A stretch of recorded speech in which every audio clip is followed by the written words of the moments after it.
అదే విధంగా ఒక్కసారి కనుక మనం ఆలోచన చేస్తే 25,000 కోట్ల రూపాయలు వాళ్ళు గత టీఆర్ఎస్ ప్రభుత్వంలో విదేశీ పెట్టుబడులు తీసుకొస్తే మన కాంగ్రెస్ ప్రభుత్వం వచ్చిన తర్వాత 1,70,000 కోట్ల రూపాయల పెట్టుబడులు అంటే మామూలు విషయం కాదు.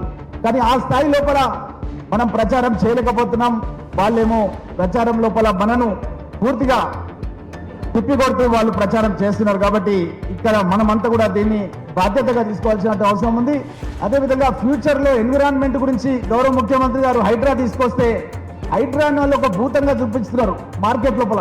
ఎక్కడ ఏ ఫంక్షన్ పోయినా ఏ పెళ్లికి పోయినా సరే ఏం మాట్లాడుతున్నట్టే మనం ఏదో నష్టం చేస్తున్నాం అనే విధంగా మాట్లాడుతూ భవిష్యత్ తరాలకు మనం మంచి చేయాలనే విధంగా చేస్తుంటే వీళ్ళేమో తప్పుడు ప్రచారాలు చేస్తున్నారు. కాబట్టి నేను గౌరవ ముఖ్యమంత్రి గారిని చెప్తున్నాను, బిల్డర్స్ అసోసియేషన్ మీటింగ్ పిలిచి మనం ఏ సదుద్దేశంతోనైతే హైడ్రా తీసుకొచ్చినామో ఆ సదుద్దేశాన్ని ఇంకా మనము బిల్డర్స్ లోపల వాళ్ళకు ధైర్యం నిలిపోవాల్సినటువంటి బాధ్యత ఉంది. ఎందుకంటే హైదరాబాద్ నుంచి 100 కిలోమీటర్ మనకు ఎక్కడ చూసినా సరే రియల్ ఎస్టేట్ అనేది డెవలప్ అవుతుంది. కాబట్టి ముఖ్యమంత్రి గారిని బిల్డర్ సమావేశం పెట్టి వాళ్ళకు ధైర్యం నిలిపోసే విధంగా మాట్లాడాలని వారిని కోరుకుంటూ